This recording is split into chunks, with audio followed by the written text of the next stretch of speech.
Welcome to the Kamigawa Neon Dynasty SunnyDaze set review, the only show where the only reason we make it is so we can call shots on what cards are good that everyone else thinks sucks. I'm here with the rest of SunnyDaze, Vincent, Yo, what's up? Michael, Yo. and Will. Guys. So, speaking of Will, he thinks Ao the Dawn Sky is good. Would you like to enlighten us? Yeah, so Aya the Dawn Sky is a 5 mana standard dragon spirit creature with flying and vigilance. It's a 5/4. And whenever it dies, you get to choose one. And you look at the top 7 cards of your library, pick any number of non-land permanent cards with total mana value 4 or less into the battlefield. Or you can put 2+1/+1 counters on each permanent you control that's a creature or vehicle. I think this card can see fringe standard play in some slightly more aggressive white-black list instead of like the Planeswalkers. Is basically where I think its home is. Basically, your deck already has to be wanting Deadly Dispute in order to get value from its trigger, because there's a lot of like Vanish Converse and stuff in standard to exile it, so it's not the best, but I could see it seeing some play. I just gotta assume, like, be... if you're playing this in a fucking Deadly Dispute deck, having 7 mana open is not exactly what you want to be doing with this card. Like, well, no, you just like play it in turn 4, like with one of your random treasures, and then you go for it like a couple turns later or something. Or you just hold it. Like, it's also a 5/4 flying vigilance, which is pretty good in standard. So you're just attacking, and as soon as your opponent goes to exile, then you sack it.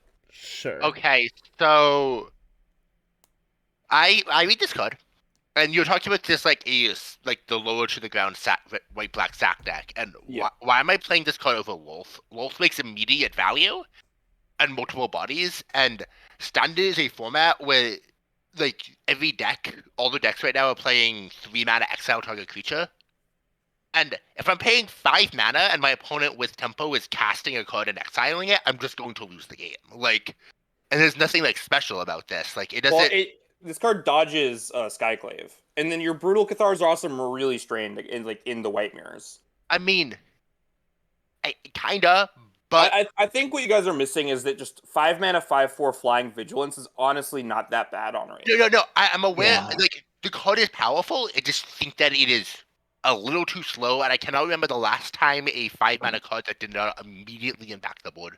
Yeah, I do think that Lolth is going to be better, but maybe after Lolth rotates to see some play. I could see a world where this is like a one of in the sideboard of like Naya White in certain metagames and stuff like that.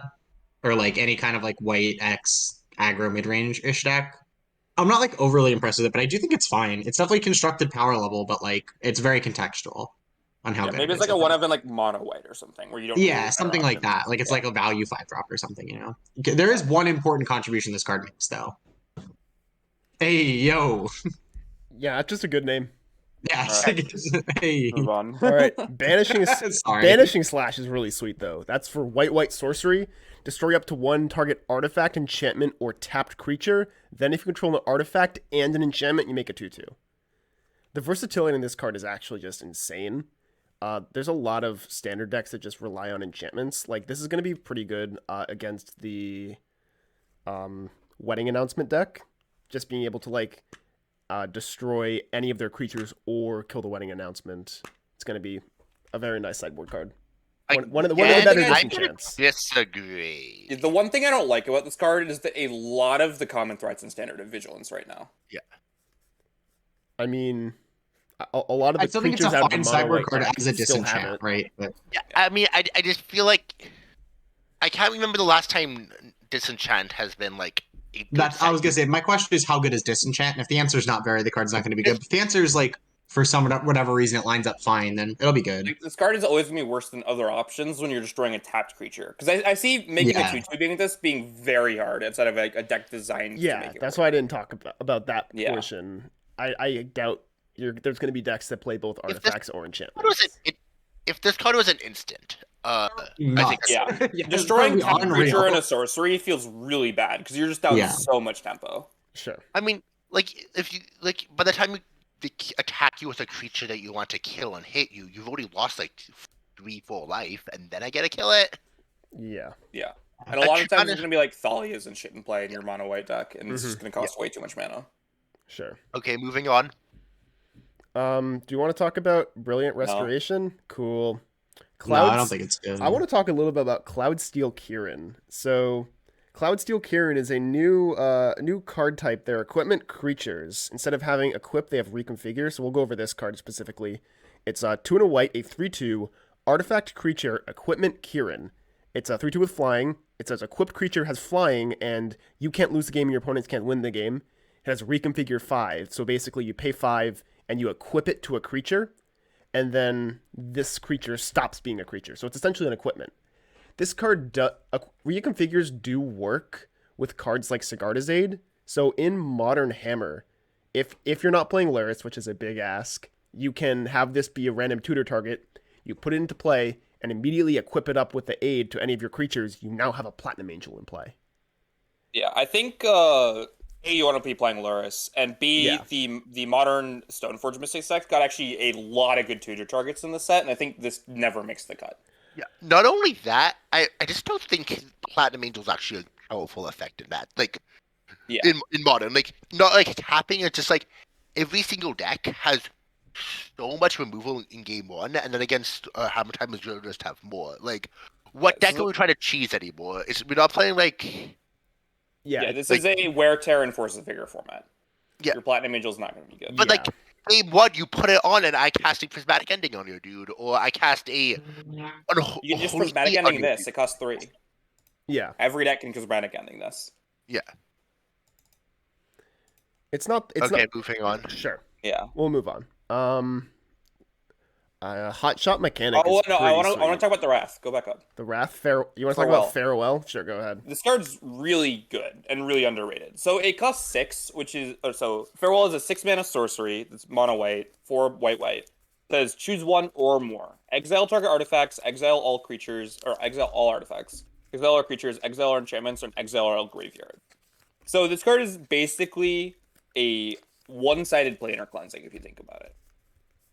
So frequently you will play this in like a control deck or something. Well, you'll have like a Celestis or something in play, and you can exile all creatures and enchantments and graveyards. So your opponent is set back to 0, and you still have stuff. I think this card is going to be very good. Well, I think you're missing the other thing with this. Is like, you can look at Alchemy and see like there was like blue-white X as one of Control as one of the best decks, and they had really utilized the Teferi from the first Innistrad. Very, And, like, Fairy who shakes the world. Who sets the sun? Who Slows slows the sunset? the sunset. There we go. Jesus.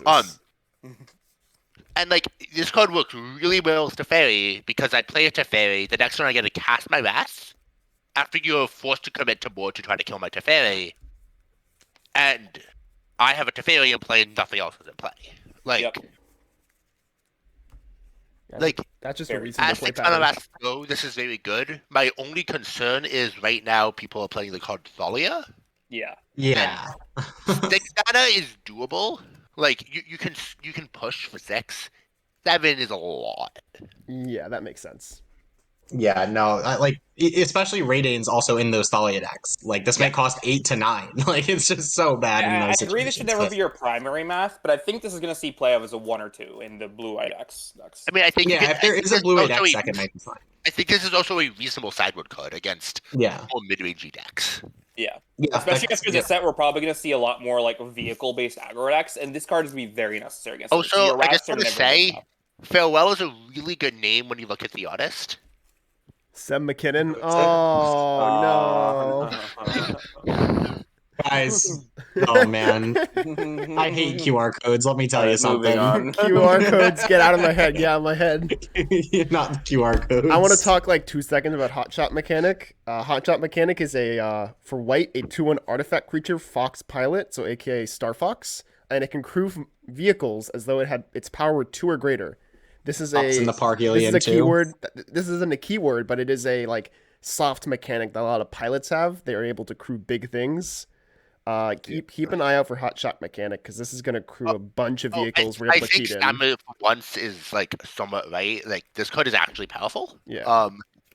It's also a like I think it can get lost into 1 mana 2/1, and like Yeah. I think back to Maru Vehicles and how that was like the best deck in Standard, And Yeah. in theory, if we get like some of these cards line up well, we could have that deck be good at Pioneer. I'm gonna be honest. Like this set completely power crept Heart of Kirin. Yes. Yep. There were some busted ass there were some At the vehicles that like start- if you like look at them compared to the vehicles of Kaladesh era, your mind would be blown. Obviously, they're not as good as Smuggler's Copter, but they're pretty damn powerful and impactful. At the start of like Pioneer, I put a lot of time into like random red, white, X vehicle decks. Like I tried Mardu, I tried like during like that week of like everything gets banned every once in a while. Yeah. I tried like Jeskai and stuff, and like it was obviously not good enough. It was just like a step below where it needs to be. But after the set, I think it might be like This card also Also, works very later we're well going to talk with- about a possible Esper vehicle shell in Pioneer. Yeah, well, Yeah. so One of the new cards. but this card also works very well with oh, I just had the name. Ingenious. The white 1/1 that gets Ingenious +2/+1. Ingenious Genius Smith. Yeah, it's an artifact. It's pretty sweet. Yeah. That's just a nice little beatdown curve. What if there's just like a blue-white vehicle deck that plays like a bunch of like the new counter spell, which we'll get to later, and then like Metallic Rebuke too. is Like it Ingenious definitely would be. Smith, is that playable. still legal in Standard? Yes? Question mark. I don't know. What card? Yeah, Ingenious Ingenious Smith Smith. I think it is. that is still legal in Standard. It was in the Wind Trading deck. Yes, I was gonna say Oh, the same thing. I was like, hold true. on, 2 copies. Yeah, Wait. okay. That just works. No, I think I'm talking about the card from Kaladesh. No. Wait, no, you're Oh, not. you're referring to Toolcraft Exemplar? Yeah. Yeah, so Oh, this triggers yeah, Toolcraft I mean, Exemplar. Sure. It does, yeah. I I mean- thought you were talking about Ingenious Smith, which also works well with this. But Yeah, but I'm just thinking about Toolcraft Exemplar, and like you could get a kind of a sick beatdown deck going. yeah, there's that's definitely going to be there is a lot of room for exploration with vehicles going forward. They Thi- printed a lot of like really cool stuff. This is one of the more aggressively statted artifact creatures that's legal in Pioneer. If Yeah. you're in like Yeah. white, That's what I'm white saying. blue I just X. think the artifact creature 2/1 is not that bad. Yeah, Mhm. yeah, for sure. Oh, I want to okay. talk about Invoke Justice actually. Go ahead. So this is a 5-mana card. So it's 1 colorless and 4 white. So it's only going to see play in a mono white deck. And it says return target permanent card from your graveyard to the battlefield, then distribute 4 +1/+1 counters among any number of target creatures or vehicles target player controls. So this card does a really good Verandis Gearhulk impression, and that card was pretty good the last time it was in Standard. So I think Oh, kind of true, yeah. this is something to think about. It requires a lot more setup, but like So my issue with that is Gearhulk was had a lot of play because it was really good with Lightning Constructor. and Ballista. Yeah, and Ballista. And this doesn't work quite as well because you have to play in a mono white deck, and as we've discussed, mono white decks are loving to play Thalia right now because the card's like And they Yeah, want to play well- Halana too. Yeah. Ooh. True. Best white card. that.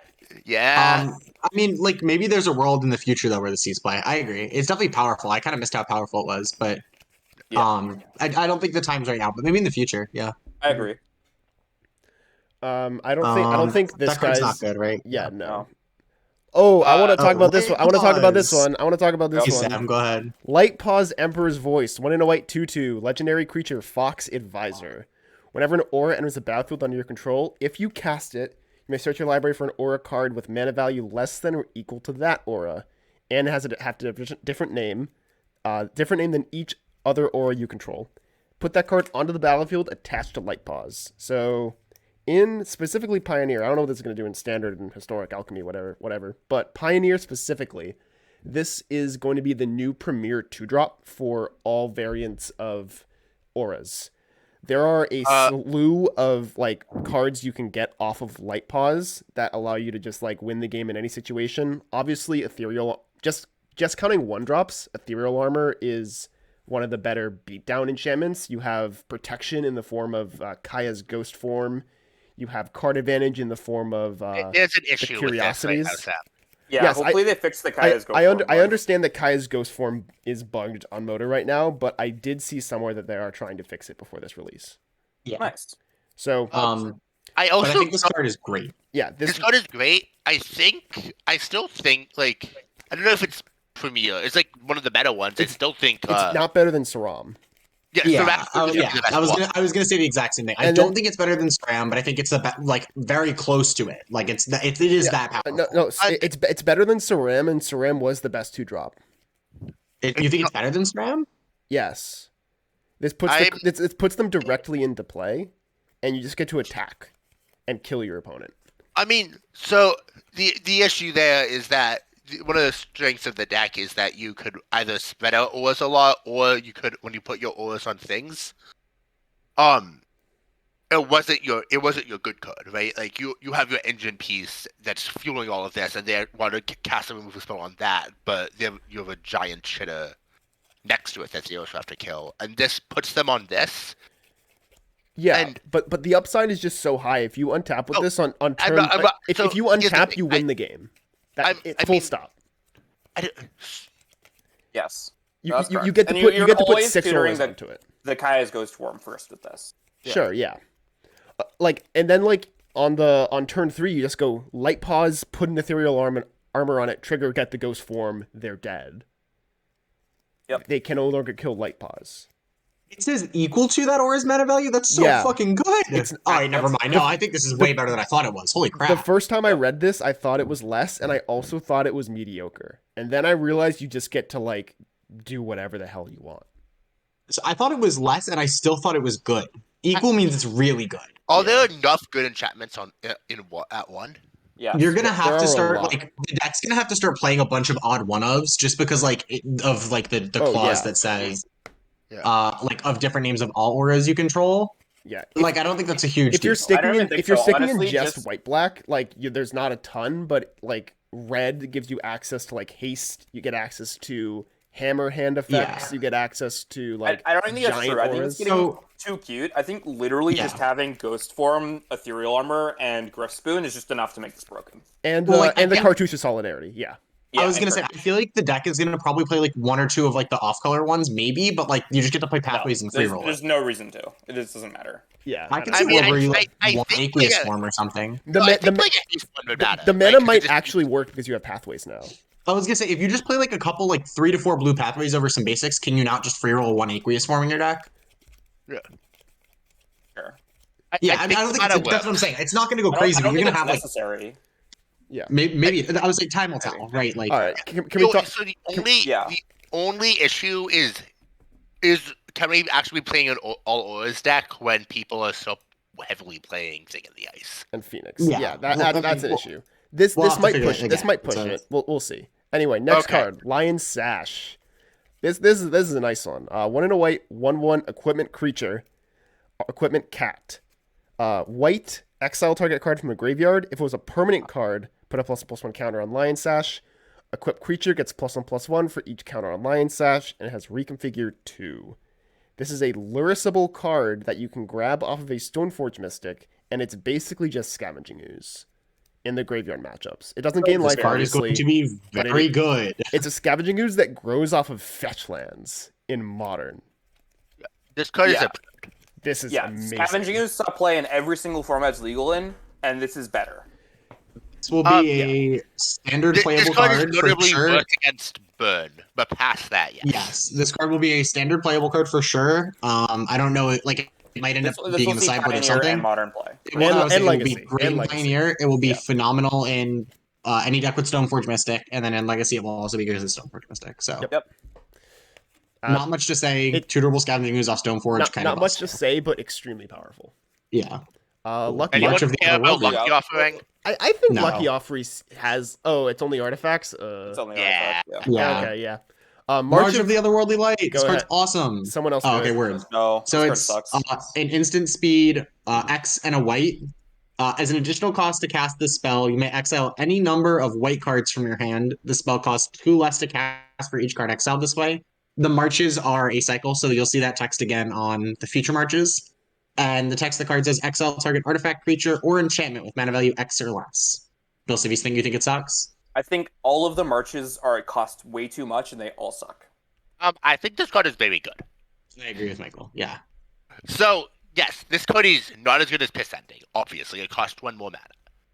I think in Standard it's probably going to be a little lackluster because it's a little inefficient. I think it is fine in the other formats, like the other arena formats, Alchemy and Historic, just because they don't have What actually? Exile is really important in those because of Witch's Oven, Trail of Crumbs. I was gonna say the versatility of hitting artifact, creature, enchantment, this is definitely the best removal spell in those formats, right? Yeah, I actually think I agree. I wasn't thinking about Pioneer. I think this card is going to be really good in Pioneer. I think this allows the white Imagine, X like, aggro decks to beat Phoenix. You play your Teferi on 5, right? You untap 2 lands, and you have a march up for a 3-drop if you have a white card. No, I don't That's, think like, this is good in pretty control. I think this is going to be good in aggro. Where No, I like think you're this is good playing your control. like This is white- definitely good at control. This is definitely good in blue-white control and Pioneer. Like, I don't know. I feel like when we're pitching cards in these like slower formats, we need to like, especially against a deck like Phoenix is what I'm thinking about. I'm thinking about killing Thing in the Ice, right? Yeah. We need to be able to kill our opponent quickly after that. I mean, you say that, but like, blue-white control is a deck that has a shit ton of resources. I was gonna say, when you're upticking a Teferi every turn, all like, you care about is preserving that Teferi, and this is pretty good at that. I mean, don't think this card is gonna better than the other options. I mean, the other thing about like you play what should we call it, Faithful Absence in some lists, and you mainly are trying to kill 1-drops from like mono that and stuff, and this is clearly way better than that. Yeah. This is also a main deck removal spell that hits Jeskai Ascendancy, which is absurd. Yeah. That's Mhm. true. Yeah. Like, I understand it's a little bit inefficient, but it's also so versatile. You get a lot of this card is never a card you're going to feel like you're cheating with, but it's fine. And then finally in Modern, I think in metagames, you could realistically play this over a Spreading Seas or 2, because it does the same thing of, just... it does kill Saga for 1 mana. Okay, I didn't think about that. It is a 1-mana stone main against Lizard Saga, which is absurd. Yeah, I agree. Okay. It also is I'm 2-mana exiles a hammer, or Sagana's Aid. Like, it kills that, like, Ragavans, it kills Shadow, and it's like, it's also instant speed removal right now is actually kind of at a premium in these, like, blue-white control decks. Because Prismatic Ending is your main removal spell into sorcery, and it doesn't kill Ragavan. And not being able to kill Ragavan is a, like, big cost.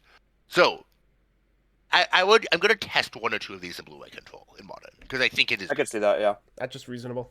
Yeah. All right. Let's. I think we're getting... Oh, Spirited Companion, briefly mentioned. It's going to be playable in, like, probably Deadly Dispute decks in Standard, and if there's, like, some enchantment and sub-theme. So it's 1 and a white. Enchantment Creature Dog. TB Draw card. 1/1. Just a Novice Visionary that is also an enchantment. I want to cut the dog to draw cards. Ooh. Yeah. Shoot it with a Nerf gun, etc. Yeah. Ooh, the Wandering Emperor. The Wanderer.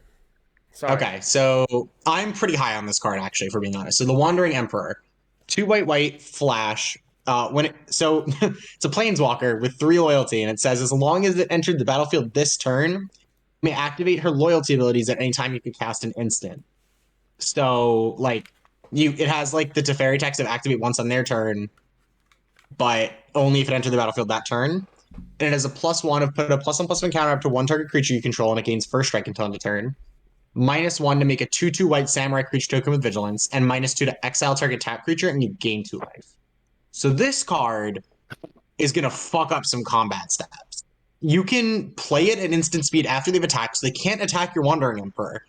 In certain board states, you get to uptick this on one of your creatures, give something first strike, and blow them out in combat. You can, so it comes in with 3 loyalty. You can flash it in after they've attacked, minus on an attacking creature, gain 2 life, and then untap, minus it, and make a token. So you had a 4-mana flash 2/2 that like exiled something and gained 2 life. Like, and then like you can also just, they attack before blocks, make a 2/2 and eat something, and have a Planeswalker with 2 loyalty left over that they can't attack. Oh, this card is absurd. Like, yeah, this card is this card is clearly going to be good in Standard. I think this is also one of those rare cards that's just good enough to be played in both control and aggro deck. And like, yeah, I was gonna say I want to play this in my blue-white control deck and in my mono-white aggro deck. Like, we talked earlier about exiling tap. I don't think this is good in mono white aggro. I think you have to be at well, least. Yeah, I was gonna say it might be like some green-white mid-range deck or whatever, right? But like that said, you can flash this in on your turn, and after your opponent blocks, uptick and give your creature first strike. Yeah, which is still a very powerful thing. Yeah, it's really good. I think being able to play a control deck in like lower powered formats, and maybe even like, I would be shocked if this crept its way into higher power formats. In your control deck, pass your counter spell up. If they don't do anything, you just say okay and step cast. And step my Planeswalker. I could see this being better than Gideon Ala Zendikar, some option like Taxes has in Legacy too. Like, I think this card is absurdly powerful. Yeah. Well, slow down. We all know that Gideon is literally just filled with the dead. So let's not get ahead of Ian us. is the white field of the deck. It's true. That is a good point. I think they're very different cards. This actually reminds me a lot of like Restoration Angel. Yeah. Or Collected Company. Like less so Collected Company just because like that kind of does something different. But the same in the fact that you're gonna pass this with 4 mana up and like what is your opponent gonna do? Her down tick is also just her -2 is so powerful for like Who's nuts? her -2 for control decks is insane. Like Yeah. I could see playing this against the aggro deck and just like swinging the board with it. Like Yep. because it gives you that 2 life you need to stabilize, and then you make it 2/2 to block the like whatever random crap like they have I left. was gonna say, imagine you're playing against mono red, right? Like, or some like red white aggro deck, whatever. Just minus on some shitter, and then on top make your own, and that trades something you've gotten a 2 for 1, gotten 2 life. Like, Talking about instant speed removal and how Like, and Vraska's Contempt is a card people used to play in Pioneer. yeah, Vraska's Contempt was a standard staple, and obviously that was contextual on our Rekindling Phoenix and Hazret being the best threats, but like exiling target tapped creature is still. Yeah, no, I know, but I'm saying like that format it was very contextual because you needed to kill Scarab God, Hazret, and Rekindling Phoenix, so exile was at a like particular premium. But this is better than Vraska's Contempt at the baseline, pretty much. Yeah, it's just Vraska's Contempt, but you also get a 2/2 at a 2. Yeah. Yes. It's I mean, Yeah. the card's great. Let's move on to Anchor to Reality. That's for 2 blue, a sorcery, additional cost to cast a spell, sacrifice an artifact or a creature. Search your library for an equipment or vehicle card, put it onto the battlefield, then shuffle. If it has mana value less than the sacked permanent's mana value, scry 2. What are we doing with this? We are using it to put Parhellions into play, maybe. That seems worse than other ways to put Parhellions. Real quick for the chat. Do you want to tell everyone to Parhelion? Parhellion Sam, is... pull up a picture of Parhelion. I'll put it up here. So Parhellion is for 6 white, a 5/5 vehicle with flying, and I believe it has flying, first strike, vigilance. I also believe those are and it has crew 4, and whenever it attacks, you create 2 4/4 angels with flying and vigilance that are attacking. So the whole deck that we've been talking about lately is a reanimator deck with a card that we'll get to at the end of this set review that puts Parhellion into play from your graveyard, immediately crews it, it gives it haste, and then you attack with Parhellion and the angels. That's 13. That's 13 power in the air on turn 3, attacking. It bounces the Parhellion back to your hand afterwards, so you can't do it again, but you still have the 8 power of the angels plus the 4 power of the creature we'll talk about before. And of note, the bouncing it back to your hand is not a downside because your premium way to get this in your graveyard is going to be Faithful Mending. Faithful Mending. Mending. Next turn, on turn 4, you can flash it back, do it again, and then like the creature says at the beginning of combat your turn and stuff. We'll talk more about that when we get to that card, but like it's a repeatable way to put Parhellion into play. That is a deck that is interested in putting Parhellion into play for cheap, so Sam saying Anchor to Reality might be a good way to do that. I don't necessarily agree. I disagree. I think this card is really bad right now, but keep it in the back of your mind if they ever print just some busted vehicle. I'm in the same way. So I understand that like the reanimator shell is a bit sketchy, but as we saw up above, the Fox pilot card, if you ever anchor for a Parhellion, all you have to do is cast just a random 1-mana shitter that you can find off of your cantripping, and then crew it and tell your opponent, what are you going to do? You're dead in 2 turns. I think this, because there are enough ways to crew it for extremely low cost, both mana wise and like card advantage wise. Is like it just seems not great in the current metagame. Like you tapping out, if you tap out on 4, you're gonna die to Ascendancy. Like I think my biggest issue with this card is that the deck that wants to put Parhellion into play with the Reanimator shell, I don't think is gonna have enough cheap artifacts to consistently have one in play that you want to sack. This card also, so Mystical Dispute is obviously a premium in the format, which is great against this, but my biggest problem with this is that, like, if your game plan is use this as a tinker effect for a Parhellion, play a creature, crew my Parhellion attack, that is, like, literally you are opening yourself up to counter spells, removal spells, disenchant effects, like, any kind of interaction of any sorts, and it's so clunky. Yeah, that is my fear with this deck, is it seems slightly too vulnerable. Yeah, isn't it great? I think like just the black-white card that we were talking about before that brings stuff back might be good in like an Esper shell, but I don't think it ever involves this card. Okay, Yeah. let's keep going. Sure. Yeah, we need to speed up. Yeah. Disruption Protocol isn't superb. Yeah. This was I'll quickly talk about it. So Disruption Protocol, blue instant. As an additional cost to cast the spell, tap an untapped artifact you control or pay 1 counter target spell. When I was talking about like a blue-white vehicles deck before in Pioneer, this was the counter spell that I was referencing. So it's blue and tap an artifact for counter spell, or it's just a cancel for 3 mana. Yeah. So maybe it's good enough. I don't know, but if card there's like a shit. blue-white, Yeah, I'm definitely gonna experiment with some like artifact deck in Pioneer. yeah, I think it's definitely obviously worse than Metallic Rebuke, but like there's a chance that like you play a couple of these in addition. I'm scared by the blue.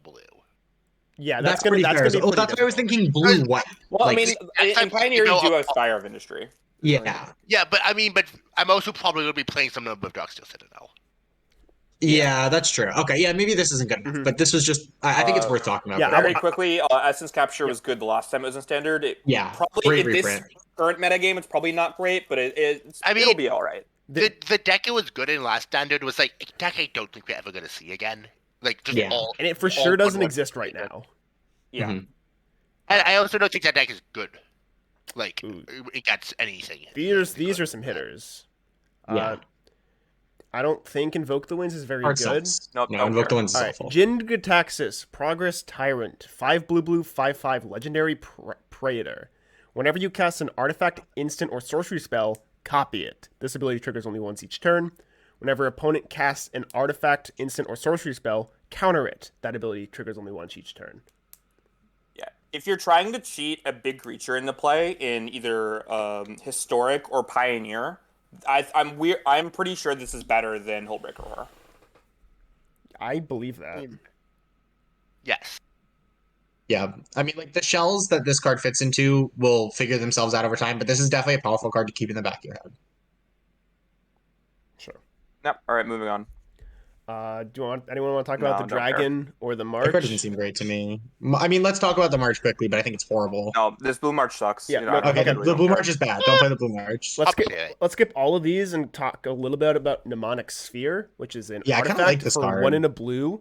It has the ability 1 in a blue, sack it to draw 2 cards, and it has channel, blue, discard it, draw a card. So it can cycle. Like this is pretty Yeah. decent with like Emery, obviously. Yeah, so there was a card that did the exact same thing as this without the channel. Back in the day, it was like something capsule, as well as Font of Fortunes, which was a standard playable card back in like Journey to Nyx standard or whatever. Mhm. And this card is just both of those, but with upside. Yeah. of I think in blue Modern cycle. this is worse than Acre Wellspring, and I think yeah. that's actually all Well, we're saying. in Modern, I think this was then Witching Well. Yeah, I agree. I think this it's worse is than modern, but I think in standard, like there might be a home for it, and in like maybe Pioneer there's a home for it or something. Pioneer. Or Alchemy or So Historic. honestly, I Pioneer don't- isn't actually close to having an Emery deck be playable. I think Yeah. you need better tools for the Emery deck to be playable, and this isn't enough. Like there's no like chromatic star effect in Pioneer, which is kind Yeah, of what the sure. Emeralds are missing, and this does Yeah. not do that role. I do think the card's very powerful, and at some point it might find a home in some format though. I mean, my issue with all these cards in Standard right now is like, Thali is so omnipresent. You can't play anything fun. It's just gonna be shitty creature viewers. Well, I mean, to be fair, this is pretty reasonable to get around Thalia, right? It's like the censor thing where you can just like cycle it for a blue. No, because 1 mana draw a card is not a playable Magic card. I mean, Alright, there are let's so move on. I don't care. Move on. okay. Moonsnare Prototype. This card's insane. Do we not want to talk about Moon Circuit Hacker? No, Oh, it's that's what I'm a talking popper about. card. It's a popper card. This Moonscircle Hacker's gonna be pretty good in popper. End of It's sentence. gonna be No, an no, no, additional Will. ninja. This card is gonna be broken in. It's gonna be oppressive in popper. Yeah. Yes. also Something's popper, so no going one to happen to cares. fairies because of this. Yes. That's All that right, one's Moonsnare fucking Prototype, insane. the busted card. Yes, sir. Moonsnare Prototype, blue artifact. Tap an untapped artifact or creature you control. Add a colorless to your mana pool. Channel, 4 and a blue, discard it. The owner of target non-land permanent puts it on the top or bottom of their library. I believe the owner of that card chooses. They Yeah. choose. Yep. So Yeah. this is the real card that makes Pioneer Artifacts interesting because that deck was so reliant on drawing its drum, Springleaf Drum, and this is you just get to play 8 in your deck now, and this card can tap a second drum to add no mana, which is something that's super key. A lot of the time, you'll end up with like a bunch of random artifacts in play and no creatures, so you run out of mana, and this solves that issue. This card's insane, and I think it's going to see a lot of play if that deck's good. Yeah. I also I think think its this- ability is fucking insane. The Yeah, channel The ability on ability it. to channel like on your imagine if your Springleaf Rift just had text in the late game. Like Yeah, this is a it's not- 5-mana answer to like Thing in the Ice, Ascendancy, whatever. And that shell might play. I don't think it will play Paradoxical Outcome, but it might. And if it does, this is a pretty good payoff for that because you get Yes, to bounce yeah. problem permanents after you draw a bunch of cards. Yep. All right, right, moving on. Let's continue. these cards all suck. Ooh, the Yeah. reality chip. Reality Chip. Someone else want to talk about this one? The reality chip, 1 in a blue for my favorite type line in Magic, a legendary artifact, creature, equipment, jellyfish. Yes, all 5. It is an 0/4 creature that says you may look at the top card of your library at any time. It is reconfigure for 2 in a blue, which is the same ability that we talked about before, where you can equip it or unequip it for that mana cost. And it has the ability of as long as the reality chip is attached to a creature, you may play lands and cast spells from the top of your library. I think this card is going to be a one of in blue-white Hammer. If like Hammer thinks this is good enough to splash blue, which I think it might. This card seemed really good to me. No, could I have- agree. That's actually great. This card Another is thing very is that powerful. okay, you go. This card's very good. Another thing to note is that outside of Hammer, back when Oko Urza was the best deck, you actually played some number Frenzy. Yeah. of Experimental what's it Frenzy. called? Experimental No, not Frenzy. Yeah, the other one. Oh, Future Sight. Future Sight. It played Future both. Sight. There were decks Yeah, that played. you literally played Future Sight in that deck, and this is a card that you can whir for. If that deck ever comes back, I think this is definitely going to see play as a one of in the 75 somewhere. I mean, I think that's the issue of you have to have creatures though. Yeah. well, you're going to this want one- that deck plays a ton of creatures. Yeah, you now have Urza, you have Yeah. Emery, you have random fucking chitters. You have random sitters from Saga. You have like Yeah. random Thopters from either Thopters or I Psy. am very suspect of this card seeing play outside of exactly Hammer when you can put it on to play for free with a. I was gonna say the same thing. The reason that Future Sight was so good in that format is that it was so dominated by Oko. So having an enchantment that generated so much value was very critical because Yeah. Oko couldn't interact with it. I mean, This is obviously different. I mean, like no, it's not even that. Just if I spend like mana to cast a whirl or just spend 2 mana to cast a chip, and then on my turn I tap 3 mana to equip, and my opponent casts Unholy Heat, Fatal Push. Yeah. That's what I'm saying. Is that like in that format, the It's main so form of good. interaction in the mirrors was Oko and stuff. So like that's why Future Sight was good. This doesn't have that same ability of it's not good against things that people are using to interact with other things already. Yeah.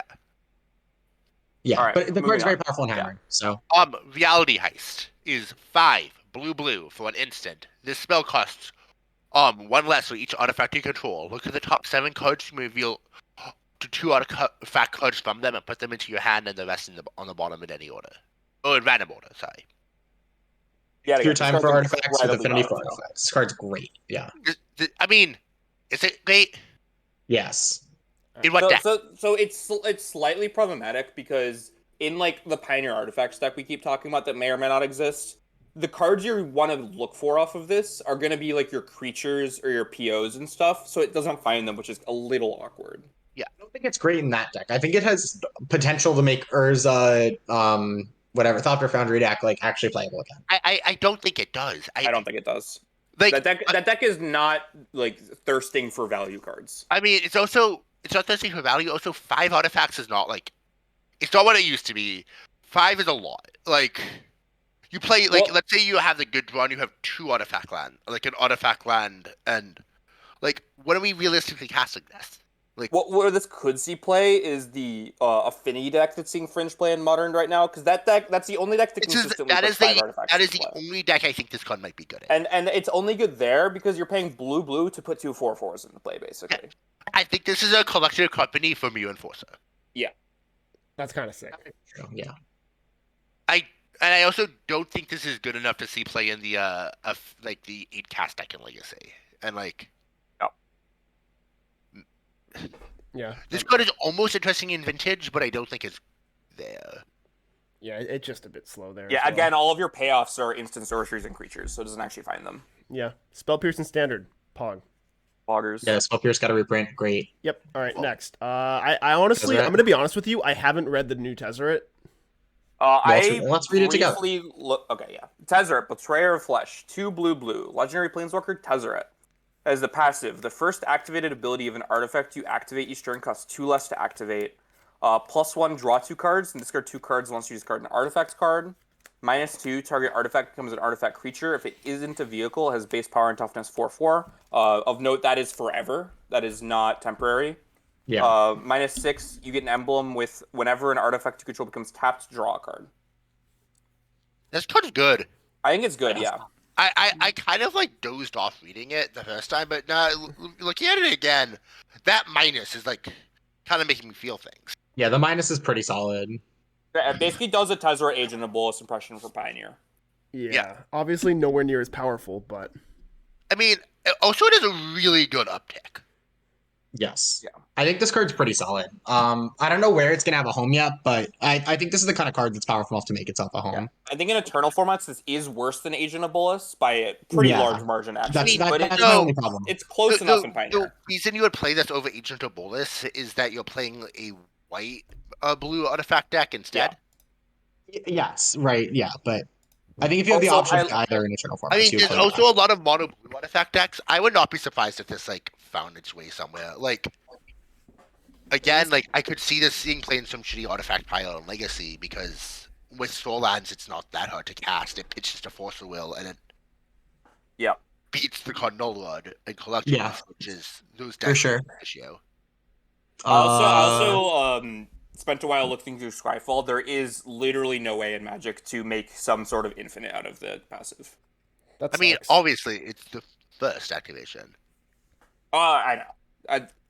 I was looking through ways to get around that, but yeah. Sure, okay. Next card, Thirst for Knowledge. Great in Pioneer, nice little reprint. Yeah. It'll probably be good in the artifact deck that we were talking about, but that deck's not going to be good in general. This card is going to be way better than the... You guys remember Refurbish? Yeah. Yeah. This card's great for Refurbish. I feel like a Refurbish style deck is slowly getting pieces in Pioneer. Yeah, and I honestly... wanted Pharaoh's Gift to be good for a while. I don't think it is, but the Parhelion deck might play... Yeah. I think if you're going to be doing Refurbishes. some Refurbished deck, the best deck to do it is the Parhelion deck. You have the tools to do that now.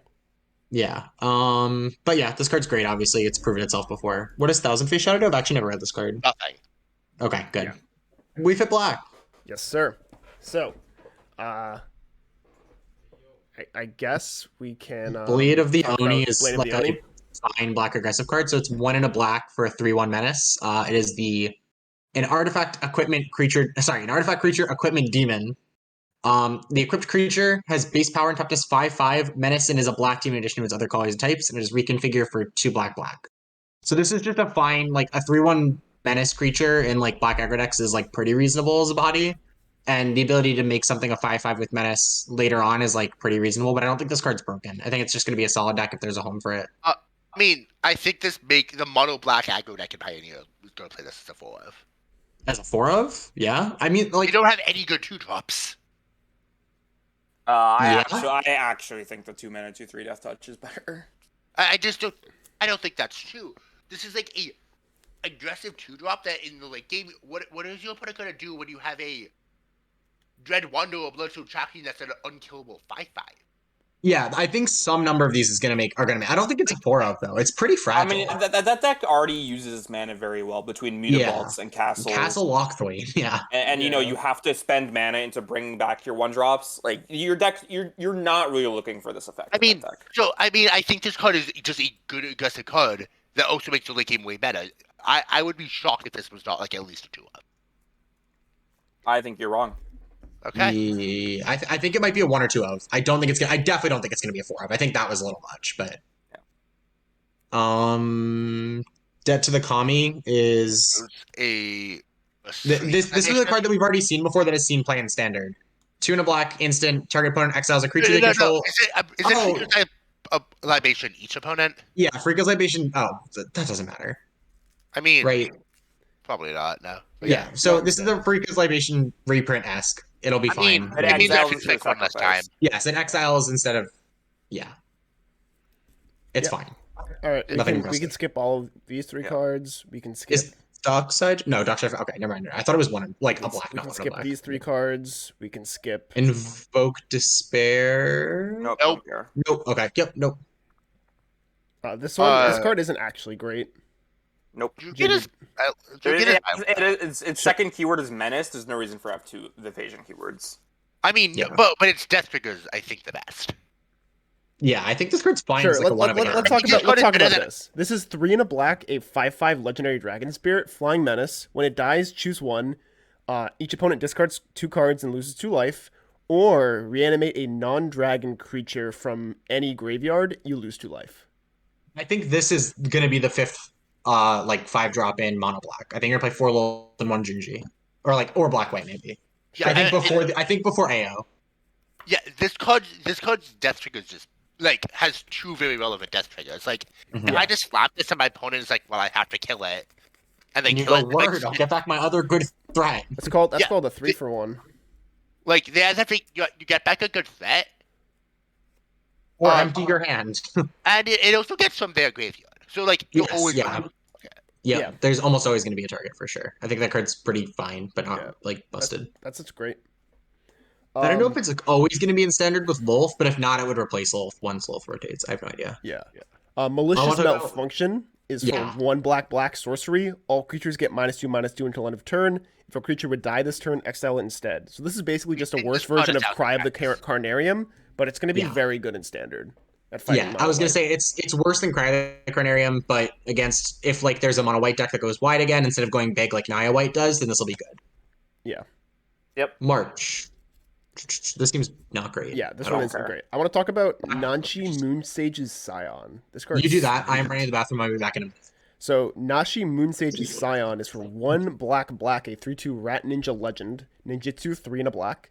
Whenever it deals combat damage to a player, exile the top card of each player's library, and until end of turn, you may play one of those cards. If you would cast a spell this way, pay life equal to its mana cost rather than equal to its mana value rather than paying the mana cost. So you kind of play the spell for free. You can't do like dumb stuff in Cube like you can with Fallen Shinobi, where you just cast a Grizzlebrand for free, because that's a lot of fucking life that you're paying in standard if you're doing this. I don't really think this card has a home. There doesn't seem to be a lot of enablers for the ninjutsu deck. I do think this effect is very powerful, but I just don't think this actually has a great home unless you have ways to repeatedly give it unblockable, as well as catching your opponent enough. Yeah, I don't see. I think it. I don't think this honestly doesn't fit into the ninja game plan as much as a lot of the other ninjas do. A lot of the ninjutsu effects are just better. Well, I mean, Sam, that's just probably a good thing because none of the ninjas are playable. Sure. Ninjutsu is a bad mechanic for competitive Magic. Like, it's just anti-tempo. Sure. That just makes sense. All right, I think we can move on from that one. Don't need to talk about any of these. Becker's Bargain is interesting. It's for 1 and a black, an instant additional cost, sack an artifact or creature. You gain life equal to the permanent's mana value, draw 2 cards. It's no Deadly Dispute, but it's still 1 and a black, sack a thing, draw 2 cards, and then a bonus effect. Yeah, I don't think this card's good. People aren't even playing for Deadly Dispute right now. So. Oh, sure, okay. Soul Transfer is interesting. It's like kind of a Hero's Downfall. It's 1 black sorcery. Choose one. If you control an artifact and an enchantment, you may choose both. Exile target creature or planeswalker, or return target creature or planeswalker card from the graveyard to your hand. This is a sorcery. It's a sorcery. Yeah, so Hero's Downfall is legal and standard. So this is a bit worse than Hero's Downfall, especially because the clause of artifact and enchantment is going to be extremely difficult. I mean, it's a 3-mana sorcery, destroy target creature. This card has never been good and never will be good. It doubles as a raised dead. It will always have a target, which is something good. I mean, I'm playing it. What format am I playing 3-mana destroy target creature in my deck and not having targets for it? I mean, if you're playing a deck that actually can trigger the artifact and enchantment clause, you're going to be playing this one 100%. That clause is going to be way too hard to trigger. I mean, I believe it. Sam, people aren't playing Hero's Downfall anymore because that card's too slow. Yeah, that seems bad to me. Yeah, this is worse than the Assassin's Bargain card we passed by. They costs less if you control an artifact and enchantment. My favorite card in the set? Toad Rider? What? No, you are already dead. Oh boy.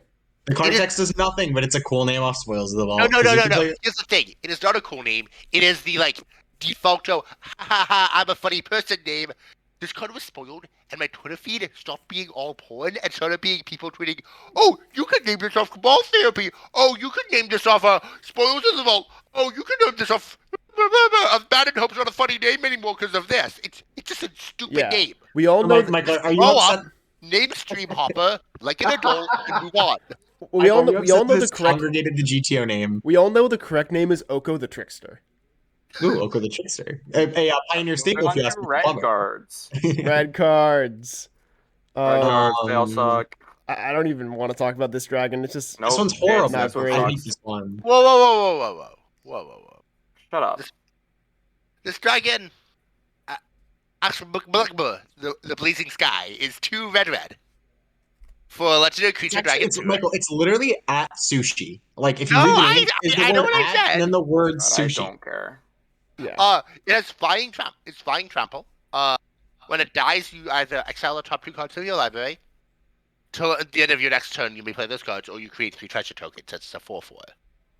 Oh, Okay, I I'm thought it said very, until the end of your turn. No. very Uh, confused why we're talking about this while there's still Goldspin Dragon format. Because I think this card is very powerful with Goldspan Dragon, and I also think a 4-mana 4/4 that when it dies, it gives you 3 mana back. It's just insane. Yeah, this card's fine, actually. Like, I don't think it's busted. Like, I think in Red Green Magda, you're going to play this in some numbers. I this card is not broken, but getting 3 mana back is absurd. Yeah, it might be fine. Like, Yeah. getting 3 treasures and converting it into another one right away is kind of busted with Magda. Yeah, okay, this card's fine. Nah. Whatever. Yeah. At sushi. It's combo with Magda's fine, but other than that, it's pretty unplayable. Like, we're No, going to no, skip all of no. these cards. Mhm. Are they actually just good red cards in this set? Yeah, there's a not couple good, lot. there's 2 Goro good one Goro's drops. interesting. All right, Goro is for 1 and a red, a 2/2 legendary Goblin Samurai. You can pay red to give creatures haste until end of turn, or you can pay 3 red to create a 5/5 red Dragon Spirit with flying. Activate only if you control an attacking modified creature.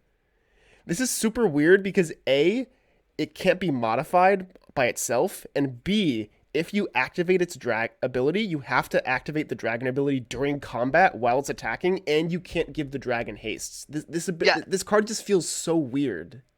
Okay, so I think in mono red and standard, which I think there's a couple cards in the set that give it some life. I don't know if it's gonna be good now, but it's on its way to being good again.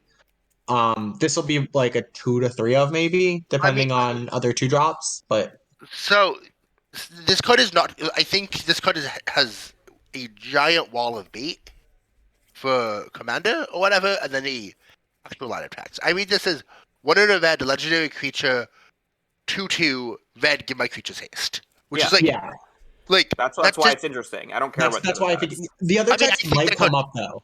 The 2 of the cards that I'm interested in would be able to modify stuff. So I mean, I'm playing a mono red deck. I don't think the 7 mana is going to come up in the meaningful number of games. is that 7 mana or 5 mana?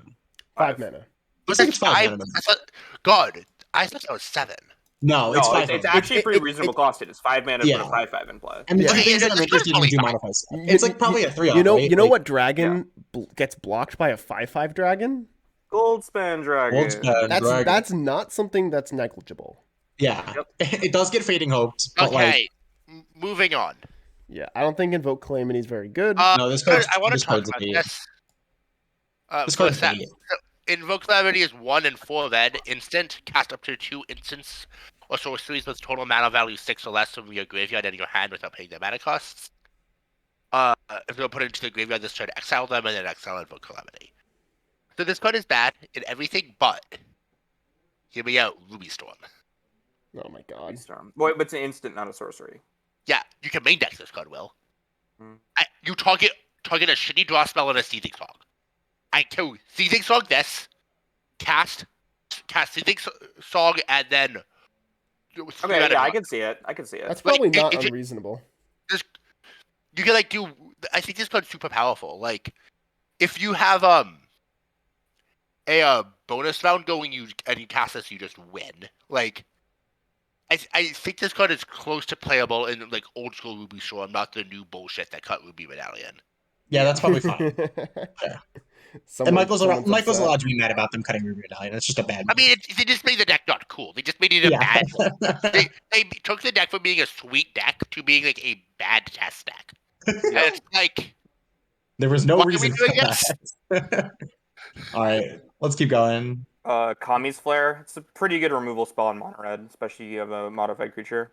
Yeah, Yeah, I don't know why they can't just give us a fucking Lightning Strike or Incinerate, but they keep doing this shit instead. But it's fine. All right, moving on. Lizard Blades. I think Lizard Blades is like kind of okay. I don't know exactly where it would be, but it's just like pretty good on rate. It's 1 in a red at 1/1. Artifact creature equipment lizard. Double strike. Equipped creature has double strike. Configure 2 mana. That's pretty good rate. It's a bit like Fine.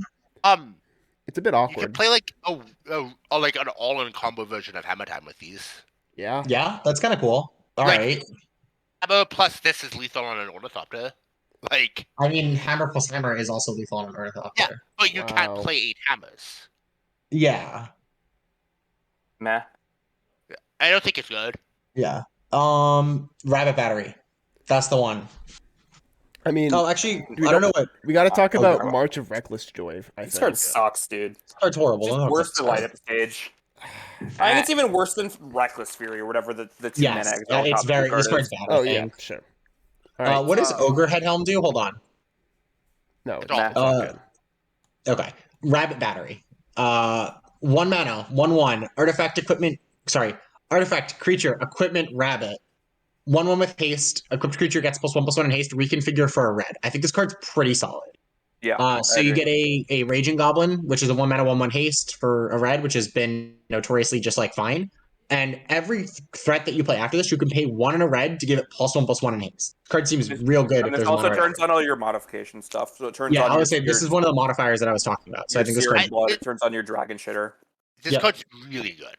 Yeah, I think this is like one of the best red 1-drops in like a while. I mean, this might seem like play like even like this like mid-range amount of decks. If you like Yeah. late in the game, all of your threats have like haste to speeds. Like your opponent needs instant speed removal up at all times. So We were talking about Godo before or whatever, the other card that has 1 in a red to give stuff haste. Between that and this, you have so many ways to give every creature that comes down will have haste.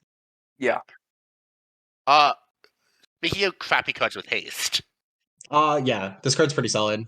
I don't know about that one, but sure. We'll talk. Fine. A reinforced Ronin is a red 2/2 artifact creature human samurai. Haste at the beginning of your end step, return it to its owner's hand. Channel 1 in a red, discard it, draw a card. Like it in mono red aggro and standard. I think it's probably pretty bad there, but I do like it in like a deck that has like Psy or something, maybe in Pioneer. What? No, you. What? No, no. We just get to cast it Ew. every turn. No, you. Stop. Is that bad? Yes. the deck if there's a like Cavalcade of Calamities style deck that is Sure. Super all in. low to the ground in a standard, this card Yeah. is probably fine in it. Yeah. I don't think we have That's enough red bad. cards to be like that right now, though. That said, on turn 1, this is just like a shitty Lava Spike, so like a shitty burn deck in a format. I can see like this card's not that bad. Like There's not enough support for it in standard, and there's better options in eternal formats. Yeah. it's on the cusp, I think. It literally only has dash. There's no way to hard cast this. Imagine if this was just like a card that you couldn't cast and a dash for a red. That's what this is. Yeah, I think it's bad. And I don't think that's good enough. Yeah. Not great. Okay. We Yeah. can we can move on from all of these. I just want to talk about Simian Sling because it's equipment artifact creature equipment monkey. Yes. That's just monkey. great. Okay, moving on. That's just Haha, great. monkey. You Tempered get it? Solitude's pretty interesting. Okay, go ahead. It's a 1 in a red enchantment. Whenever a creature you control attacks alone, exile a top card of your library. You may play that card this turn. So red decks in the past and standard have played effects like the 4 mana Chandra from War of the Spark, and that's essentially all this did. It was just a light at the stage or whatever. Exile a top card. You may cast it this turn and those effects cost 4, and this costs 2. That's like way cheaper. This does like- require you to attack alone, though, so your mono red deck would have to look pretty different. Yeah, it'd be like like slightly lower to the ground mid range style deck, but I think this could be insane. It might I be think good, there's yeah. a deck in Standard and maybe even Pioneer that wants this as a 4 of. That might be true. Yeah, it definitely has potential. I don't know if it's good enough though. Like also in a deck like Burn, you're also attacking with just one creature a lot. You I could don't definitely think sideboard it's this in good. Modern Burn, actually. Yeah. I mean, no, because Not in Modern, because Modern is just Prismatic Ended. you also Yeah, can't that's take not it. good. Okay. I don't think you can play that. Like, this card is so slow. And what if they just kill your creature? Like, you have to be playing a really creature-heavy deck, which means you're not playing Bird. If you're playing a creature-heavy deck, I want to attack with more of my creatures. Yeah, this is not great in that context exactly. This feels like a card that will take time, but has potential. Sure. All right, moving on. Thundering Raiju. I think this card's really good. Yep. Yeah, Mhm. this card's actually good. So 2 red for creature spirit. It's a 3/3 with haste. Whenever Thundering Raiju attacks, put a +1/+1 counter on target your creature you control. Then it deals X damage to each opponent, where X is the number of modified creatures you control other than Thundering Raiju. So this is basically a 4-drop that attacks for 5 immediately, and then grows every turn. Yep. Pretty insane. This card's really solid. Yeah. If there's a mono red deck that has like things that say modified on them again, like as like a sub theme, I think this would definitely be good there. And I think This is because I think both it's an enabler and a payoff for that art. yeah, exactly. I mean, yeah, I think this card is good if you remove the second line. If it just is whatever attacks put a +1/+1 counter on a creature. yeah. It's very Luminor Aspirant-esque. I mean, just think a 4-mana 4/4 haste is really good. Yeah, Yep. Yeah, Mono Green's already playing 2 of those. yeah. So, like, the fact that this is a flexible one that also gets chip damage in is nice. Yeah, no. I wasn't really saying modified is like a big part of this, but like it looks like the mono red deck is gonna have modified as a sub I theme. think every single red deck is going to play 4 of these in Standard. Yeah, I Yeah. think that's pretty true. All right, moving on. Yeah. Okay, so I don't think there's anything else here. No, so at this we point, can talk about Wait, green. scroll up. What is Voltaic Searching? Is that only creatures? It's only creatures and planeswalkers. Yeah. Okay, never mind. Don't care. We can skip over all of these. Communal Spirits is really interesting. It's for green, a sorcery. Look at the top 4 cards of your library. You may reveal an enchantment or land from among them. Put into your hand. Put the rest on the bottom of your library in a random order. It digs pretty deep for 1 mana in the right deck. I mean, but what deck? Enchantment's bad. Couldn't tell. Yeah. I couldn't tell you. But this is a very good enabler for a deck that will exist at some point. Maybe, sure. In a format that doesn't have. green white prison. I mean, deck I or just something? I don't think any of these effects have ever been good. Yeah, no, skip this one. I'm off We've it. never had an effect that grabs something like this for 1 mana. I'm off it still. We Next. no, we have. We've had commune with nature. Does that commune with nature grabs creatures? This grabs enchantments. Sure, but like you can look at that card and see how far away that card is from playable. This card is bad. Don't play it. Next. I mean, I'm not saying we play it now. I'm just saying. Faded Antiquity is a reprint. It's a 3-mana sorcery speed. Exile. This champ bad. Sucks. I thought it was an instant, so that's why I read it, and then I saw it was sorcery. My Nope. bad. Keep going. Keep going. The green cards are kind of trash, except for the best card in the set. Where That's is actually she? colorless, Vinny. Shut the fuck up. Sorry, dude. Can we skip Huh? Kodama? Wait, hold on. Invoke the Ancients is really good, actually. Yeah, I think this card's fine. Sure. Yeah, It's 5 mana to put 2 4/5s into play, and then for both of them, you may choose a Vigilance, Reach, or Trample counter and put it on it. yeah. This card is good in exactly standard mono green, and I don't think anywhere else. Yeah. That kind of makes sense. It has the same problem as Ren and 6 right now, where it gets hits by Thalia Rating, which is the problem of all these expensive spells, is Thalia and Rating are It's almost like busted. Volley should just not have been reprinted because the card. Wow, what a novel concept. Don't reprint the Thalia card. That's crazy. The card that like pushes decks out of the format, like Yeah, it's but super warping. like there is a world where like you play this, make a creature, crew a chariot, attack, make another one, and you have 3 of them, and like you can give them all reach against Goldspan Dragon because they all block Goldspan. This curves incredibly nicely after a Chariot. Yeah, I don't know if it's better or worse than Ren and 6. I think that's dependent on the context, but like probably better. I think it's better. It's much more immediate in a deck. Yeah, I was gonna say it depends on like what the format is about, but in a lot of spots, I think Also, the tokens have trample. The Ren tokens don't have trample. yes. That's, Well, these that's ones actually pretty are, interesting. and these ones have reach when you need it. We need it, which is interesting. Yeah. So I think, I think this card's pretty good. Like this card is very powerful. Like when Yes. your opponent doesn't have a Thalia, making 2 4/5s with the Reach is really good against mono white and Naya. Yeah, no, it's true. I mean, the problem is the also awkward that thing is mono these- white right now is Naya white, right? So it just scales over 4 Like the problem with making tokens right now is that we have a Brutal Cathar, but this makes 2 tokens that are all really big and hard to deal with from mono white. Yeah. Okay, let's move on. Kappa Tech Wrecker, is that a card actually good? No. Yeah, no, okay, sure. Kadama of the West Tree. No. No, It doesn't nope, do nope, anything. nope, keep going. If any of you try and talk about March, good. We skipped over it. The Green March is I want to talk about how atrocious. hilariously bad this card Card is. is I want to the talk real- about how bad the design is. This is Yeah, the first we- Magic card ever that says less than X. This card is going to create so many problems in paper if it ever sees play. Yeah, we're not Card gonna is we're not gonna say atrocious. what the card actually does because we don't want you to play it. It doesn't matter. Just it says less than X. Just think about that. Think about Yeah. how mind-bogglingly stupid that is to exist on a card. Yeah. Let's keep going.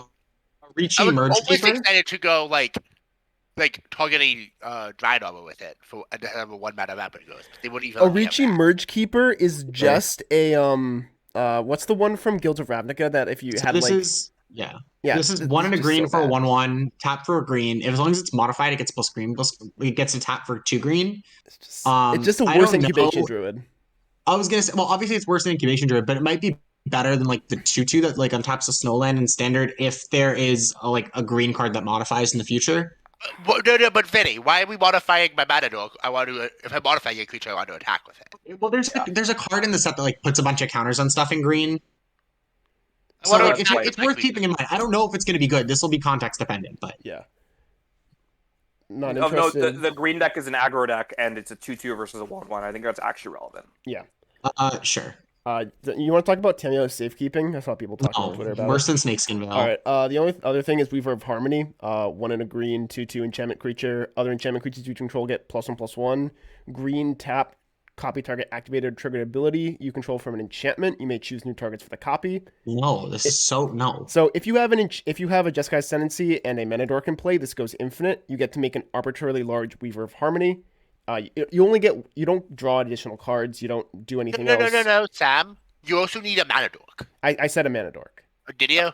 Okay. If you have 1 Menadork, this becomes arbitrarily large. Yeah, but if your people- Menadork is Paradise Druid, you get to attack with 2, which is usually lethal. This card's probably not going to see play in the Ascendancy deck because you're just so resilient to removal in the main deck. That's why people moved away from Fabro Elder. This card probably isn't good enough unless something does change with the deck. So if this had haste, it would be better than the way that we win right now, I guess, with like Silver No, Awakenings, no, maybe. But Yeah, no, it wouldn't. Vinny, you can win with Silver Awakening with no mana dorks in play. Correct. sure, yeah, no, this is horrible. No, next. Yeah, no. This card's awful. Because I'm just wasting our time. Like, oh, Yeah. Nope. Okay, can I quickly talk about Colossal Sky Turtle? No. No. Okay. All right. Grease Fang, Okaiba Boss, 1 white black, legendary creature, rat pilot, 4/3. At the beginning of combat on your turn, you may return a vehicle card from your graveyard to the battlefield. It gains haste. Return it to your owner's hand at the beginning of the next end step. This is the card we're referring to that is very good with Parhelion. It is a reanimator thing for vehicles. The only other thing I want to mention before we finally move off of this... sorry, we're actually not going to move off. We have one more card a bit later. But the last thing that this card is pretty good with is reanimating... It is reanimating chariots. In the deck, as a backup plan, you can discard a chariot instead of a Parhelion, and it's still like fine. You get to give chariot haste, you crew it up, you make 6 power worth of tokens, and then you bounce the chariot back to your hand. And you can recast it and make 2 more tokens. Yeah. This card's insane. This is the reason why the deck's playable. No, if this deck wasn't playable, I would still be playing the deck and everyone would be yelling at me for it. But now they're not yelling at me, which is really strange. I'm not used to that. Oh, I'm yelling internally. I just don't care enough. I think it's funny when you waste your money. True. I don't think there's anything else to talk about this card. We've already gone way too much into the Parhelion deck. Yeah, let's keep going. Cool. None of these cards are particularly good. I think Jukai. No, I lied. Not Jukai Naturalist. I think Kaido Shizuo is worth talking about. Sure. Shizuki?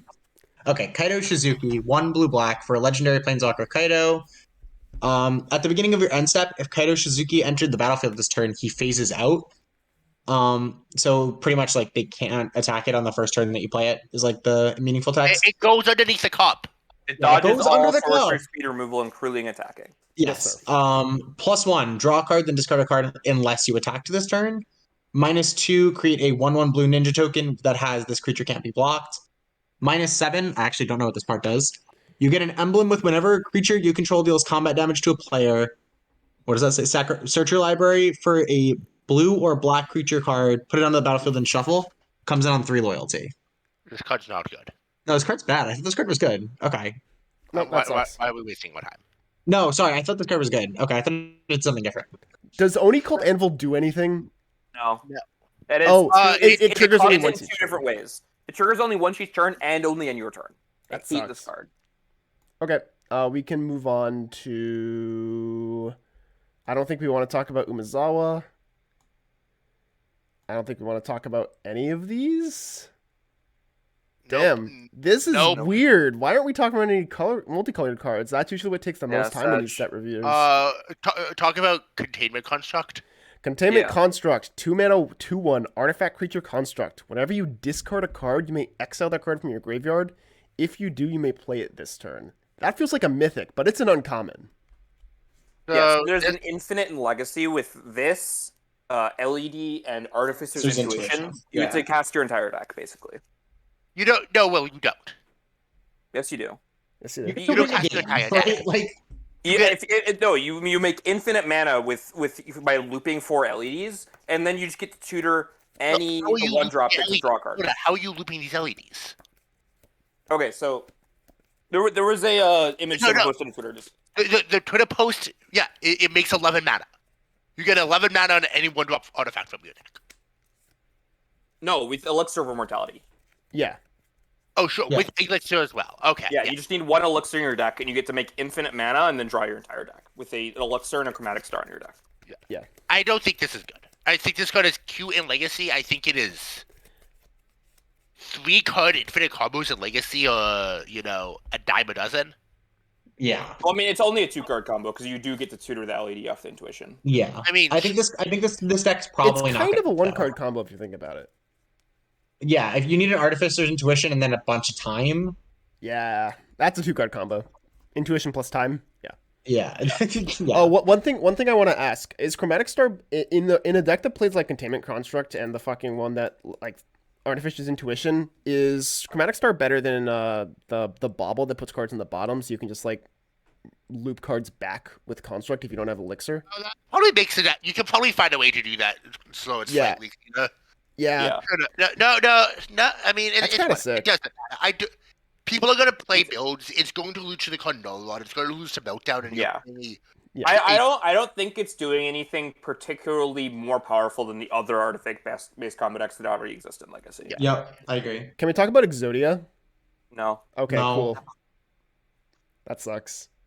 All these cards are pretty bad. So one of the things I wanted to talk about was Reckoner Bankbuster. It's a 2 mana vehicle, 4/4. Oh my god, I get it. Enters the battlefield with 3 charge counters. No, this doesn't go in the vehicle deck that I was talking about. This is just a good card. It's a this tap, is fine. 2 tap, remove a charge counter from it to draw a card. Then if there are no charge counters on it, you create a treasure token and 2 1/1 pilots, which have the pilot text of this creature crews vehicles of those power with 2. only 1/1 pilot. A 1/1. Oh, you get a 1/1 pilot, sure. Still good. I think this card's fine. It's like significantly worse than Heart of Kieran though. I think So it's worse only than Maze Man's Tome. I That's don't- the best comparison to it. I think it is The worse. big thing with Maze Man's Tobin is A, it gains for life when you're done with it. B, you can spend 0 mana to scry one when Sure. you need to. I think this. I mean, this is like a lot better. it's- This is like playable in an aggro deck. Is the thing. yeah. Oh, no. This is the. No, I this is think, way too slow in an aggro deck. I think in standard, if there's like popular control decks, this could be a sideboard card for the control. I was gonna say this is a sideboard card against blue-white control because there it's a Heart of Kieran that draws cards. This Right, isn't like- an aggressive card because you have to choose whether to draw This is- cards this is- or attack with it. And No, it's no. a crew 3/4/4. That's just bad. No, this is a 2 mana. At the end of my opponent's turn, I draw a card until I draw 3 cards, and then I have a shitter that they're gonna waste a card on. Like it is not. I mean, your attack in your aggressive This deck. card's just not good. Let's just I stop know, but talking about no, Will. This is a control Mio card. Oh, This I is why agree. I'm just throwing Sam under the bus because he said something stupid. This card's bad. I think you were underestimating how like good stats this card has. It literally has the Heart of Kieran stats. But That's No, good. no, Sam. Heart of Kieran has doesn't. flying. I understand. And vigilance. This card doesn't have And vigilance. zero. The card would be interesting if it had vigilance. It doesn't have vigilance. All right, Let's I'm talk about gonna the have you only guys good stop. card in I'm the gonna have you stop talking about this so you can talk about All right, Boseiju. Boseiju. Ooh, this card's busted. Boseiju. Boseiju, who endures legendary land. It enters untapped for some reason and has tap, add green, and channel 1 green. Discard Boseiju, who endures. Destroy target artifact or enchantment or non-basic land an opponent controls. That player must search their library for a land card with basic land types, aka a shock land, put in the battlefield, then shuffle. This ability costs 1 less to activate for each legendary creature you control. There is going to be a deck in Modern playing Renin 6, Ragavan, and this, and is going to be incredibly impressive. Yeah, that kind of just makes sense. I think the more fun thing is talking about how broken this card is in every format, especially Vintage. Yep. Is do you guys want to take guesses if anything gets banned from the Red and 6 deck in Modern? What card it's going to be? Probably Ren and Renin Six. 6. Renin 6. You think it's going to be Red and 6? Yes. Yeah, I mean, I don't think it's going to be Boseiju. I think it's going to be Renin 6. Feel like, what if I just start playing Life in the Loom instead? Yeah. sure, that's fine. I mean, maybe they also ban Boseiju, but I don't know. So you're voting Red and 6. This card is going to make Sultai and Forco Control oppressive in Vintage also. Yeah. Aganjo, Seat of the Empire. It is the white legendary land with channel, 2 and a white. Discard Aganjo, Seat of the Empire. It deals 4 damage, target attacking or blocking creature. This ability costs 1 less to activate for each legendary creature you control. Great removal spell on a land. Yep. Goes in the deck. It goes. Not only does it go in that deck, just for the rest of the Blue, time. white control for all time. For the rest of the time, any controlling white deck, or probably any aggressive white deck, is going to play at least one of these. Because Yeah. It's I mean, just- any white deck will probably play one of these, and if it's control, it might even play 2. yeah, it's just very good. Before we continue talking about these, I want to go on one more rant about the vehicle card. This is the actual Well, broken card in the vehicle deck. Can we come back to that when we're Sure, done talking sure. about like the whole cycle? Yeah, but yeah, that's fine. Atwara, Soaring City. Otawara is the blue channel land, 3 and a blue. Return target artifact, creature, enchantment, or planeswalker to its owner's hand. It is a uncounterable way and an instant speed way to bounce Teferi Time Raveler and Control Mirrors, which is interesting. That's hilarious. I mean this card makes it so I don't want to play planeswalkers that cost 4 or more mana anymore. Yep. That's a Yeah. bit awkward, but yeah. I mean, like, unless they provide immediate value, like Lolth is still Oh good. no, Vinny. All planeswalkers that are playable provide immediate value. Yeah. Well, like, this doesn't invalidate Lolth, right? Like, I mean, I'm not talking about standard. I'm talking about real formats like Modern. but like, what Planeswalker are you not playing because this I card don't think I'm going to play Teferi Time Raveler anymore. Oh, We're not really? Teferi Time Raveler a hero anymore. Oh, shit. Okay. That's I wild. think this card makes hero really bad Yeah, that just Okay. makes sense. if it's seeing play. All right, word. I'm in. All right, here we go. The last so- two. Sokenzon. This is the only one I don't really know. Sokenzon, Crucible of Defense. Lukenzen. It is Sokenzon. It's the red legendary land. It has channel for 3 in a red. Discard Sokenzon, Crucible of Defense. Create 2/1/1 colorless spirit creature tokens. They have haste until end of turn, and this ability costs 1 less to activate for each legendary creature control. I didn't realize Notably, they had haste.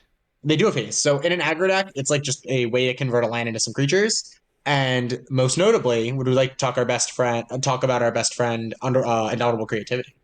Yeah, that's not bad. So if you're just sitting there, like, just have some mana up. Let's say we're playing like the Pioneer Lotus, like combo deck, twin. Yeah. We just like go and discard this and untap, and we kill you. Yes, it is. This is And- like The cost to deck building is that we put a land that has some red mana on it. That ETB's so. We used to play a lot of copies of Secure the Waste because we liked the ability to have this like Splinter Twin-esque like 10-step make enough tokens to combo kill you on tap creativity, and now we just have 4 lands that do that for us. Yeah, So that's broken. Like, we now just get to play like 40 something lands in our deck. And just to hit all of our land drops forever and also have Yeah. combo pieces. If we count the Valakut Awakening as a land, we are going to be playing like 43 something lands in this deck. Yeah. The deck is just never going to have a mana issue. Yeah, you will always hit your land drops. You will almost always be fine in terms of color requirements. But Yeah. Oh, so you'll never flood. yeah, and you will never flood. It's perfect. Yep. All right. Last card of this cycle, Takanuma, Abandoned Mire. Takanuma. It's the black one. 3 and a black. Mill 3 cards. Then return a creature or planeswalker from your graveyard to your hand. Cost 1 less for each legendary. I want to The ask worst one by far? why does it mill 3 cards before? Just to like buff it a little bit? Yeah, It's already pretty it's the worst good. one by far, but it's still great, right? Like, It returns Yeah. planeswalkers. yeah. What the hell? I mean, no, my biggest issue with this cycle is that 3 costs 4, 1 costs 2 and a white, and the straight up best effect costs 1 and a green. Yep. Yeah. It's just weird. Like- yeah. I mean, I don't think Sekenzin could get reduced any more than it is and still be good. Like, imagine if you just had a 3 mana 2/2 like 2/1 haste. That'd be too good, right? Yeah. No, but they should all cost 4 mana because symmetry is nice. Correct. Yes. Symmetry Pog? Yeah. Yeah. These cards are all broken. Play them, a lot of them, Yes. especially Pisagio. Yep. All right, Sam, you can go in your tirade now. Oh, we didn't talk about the sagas yet. Are any playable Yeah. Oh my sagas? god, dude! There- I don't think No. any of them are playable. Yeah, no, okay, there's black one, the red black there's one. a red one. All right, we're going to talk about Mech Hanger. Mech Hanger is a land that taps for colorless. Taps to add 1 mana of any color. Spend this mana, only cast a pilot or vehicle. 3, tap. Target vehicle becomes an artifact creature until end of turn. Seems really good to me. The last ability, you just like, if you ever refurbish or tinker a Parhelion in play, you just get to play a Mech Hanger and crew it the next turn. Yep. Yeah, Not, this card's not, not great. only can you do that, but the deck that we are working on is base blue-white, and it splashes green for Chariot and black for the black-white creature. Pilot. Yeah, this it's cast that's a both of pilot. them. That is a pilot, and a Seekage Chariot is a vehicle. Oh, Pioneer, that's broken. good mana in Interesting. Pioneer. That's not allowed. That's cheating. Yeah, All right, but yeah, that card's Roadside great. Reliquary. yeah. This card's insane. What reliquary? Sam, go up. Stop. This is actually a good one. The new Cavernous Souls. Oh, Secluded Courtyard. No. That card's shit. Roadside shit. Reliquary is Pog. All right, Roadside Sure. Reliquary, land, tap for colorless, 2, tap, sacrifice it, draw a card if you have an artifact, draw a card if you control an enchantment. Yeah, it's pretty good. That's a divination. Like, in the slower formats, so like Pioneer mainly, artifact decks are going to play this card. Yeah, that's true. I don't know. I think your colors requirements are gonna be super tight in that deck. Like you're gonna want to play No, not in like a shitty combo, like in just like scissors decks. You just Yeah, want to that's having what I'm that. saying. I mean, no, you want in Scissors too. You want your Darksteel Citadel and your mana's super tight. The mana's just like you can play 1 or 2 of these. The mana. You might play one of these. Yeah, I agree with that. I think you might play 1 or 2 of these in Soul just because you can turn on both modes. I mean, Both modes. You consistently turn on both modes. How many enchantments do you have that are not scissors? You have 4 of this mana Celia armor.